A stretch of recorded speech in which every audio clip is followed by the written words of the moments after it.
Hello সুপ্রিয় দর্শক, কেমন আছেন আপনারা? আশা করি আপনারা খুব ভালো আছেন। তো আজকে আমরা জেনে নেব যে বাংলা শস্য বিমার টাকা আমাদের অ্যাকাউন্টে কবে ঢুকবে। আমরা জানি যে আমাদের দানা ঝড়ের প্রভাবে অনেক অনেক চাষির বিঘা বিঘা জমি ধান চাষের ব্যাপক ক্ষতি হয়েছিল। তো মমতা বন্দ্যোপাধ্যায় জানিয়েছিল যে বাংলা শস্য বিমার ফর্ম ফিল আপ করার কথা উনি জানিয়েছিলেন। তো প্রত্যেক চাষি ভাই যাদের যাদের ক্ষতি হয়েছিল তো সবাই মোটামুটি ফর্ম ফিল আপ করেছিল। তো ফর্ম ফিল আপ করার পরে আজকে দীর্ঘদিন হয়ে গেল, তো এখন অবধি টাকা আসেনি। তো টাকা কবে আসতে চলেছে বা কোন কোন জেলাতে আগে টাকা দেবে এবং কত টাকা বাংলা শস্য বিমায় দেওয়া হবে, তো এই বিস্তারিত আমরা আজকে এই ভিডিওর মাধ্যমে জেনে নেব। তো বন্ধুরা, যে এখন আমরা বাংলা আবাস যোজনার বাড়ির টাকার পরেই বাংলা শস্য বিমার টাকা ছাড়ার কথা ছিল, তো এখন অবধি আমাদের অ্যাকাউন্টে আজ পর্যন্ত 1 টাকাও আসেনি। তো কি কি প্রসেস আছে আমরা দেখে নেব আজকে। আর আপনারা যদি আমার চ্যানেলে নতুন হয়ে থাকেন তো চ্যানেলটিকে অবশ্যই সাবস্ক্রাইব করে দেবেন এবং পাশে অল বাটনটি ক্লিক করে রাখবেন পরবর্তী ভিডিও পাওয়ার জন্য। তো বন্ধুরা, আমরা এখানে দেখতে পাচ্ছি যে বাংলা শস্য বিমার বন্যা ও বৃষ্টির ক্ষতিগ্রস্তে কৃষকদের টাকা দেওয়ার রাজ্য সরকার বাংলা শস্য বিমার টাকা কবে দেবে জেনে নিন। তো এই মমতা বন্দ্যোপাধ্যায় এটা ঘোষণা করেছিল যে বন্যা এবং বৃষ্টির ক্ষতিপূরণ দেওয়ার।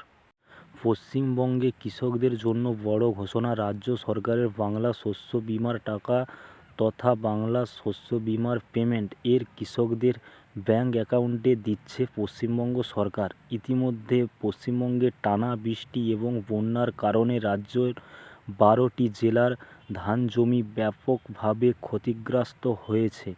ফসল নষ্ট হয়ে গেছে, যা হতাশ করে তুলেছে চাষিদেরকে। শস্য বিমার টাকা দিয়ে সেই ক্ষতিপূরণ করবেন ঘোষণা করেছেন রাজ্য সরকার। কারা এই টাকা পাবেন, কবে থেকে টাকা অ্যাকাউন্টে দেবে, বিস্তারিত জেনে নিন।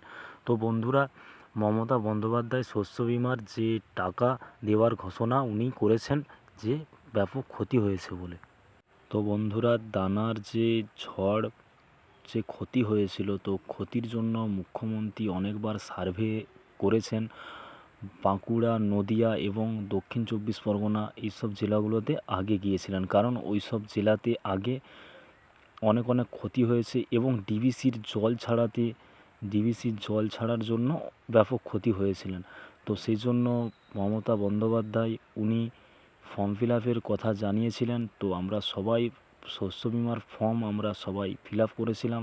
তো ফিল আপ করার পরে ফাইনালি প্রায় 2 মাসের মতো হয়ে গেল, তো টাকা কোনো চাষি পাচ্ছে না।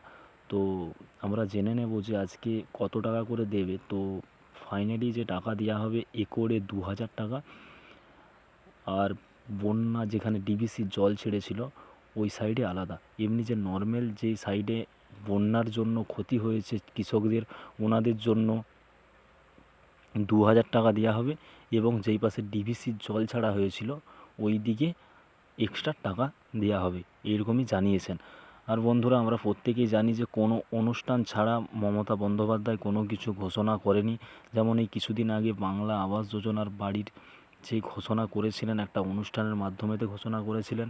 তো ওই দিনেতেই বাংলা শস্য বিমার ঘোষণা করার কথা ছিল, অর্থাৎ বাংলা আবাস যোজনার জন্য উনি ঘোষণা করতে পারেননি। তো বন্ধুরা, জানুয়ারি মাসের 15 তারিখ থেকে টাকা দেওয়া আরম্ভ হবে। আগে বাঁকুড়া জেলায় এবং পূর্ব বর্ধমান এইসব জেলাগুলোতে যেই সাইডে ব্যাপক ক্ষতি হয়েছিল ওই সাইডে আগে টাকা দেওয়া শুরু হবে। হ্যাঁ বন্ধুরা, একরে 2000 টাকা করে দেবে, যার যত ক্ষতি হয়েছে সবাইকে টাকা দেওয়া হবে। এর আগের বারে যে ক্ষতি হয়েছিল ওই ক্ষতিতেও এক একজন চাষি প্রায় 50 থেকে 60 হাজার টাকার মতো পেয়েছিল। তো বন্ধুরা, আমরা খুব তাড়াতাড়ি টাকা পেতে চলেছি।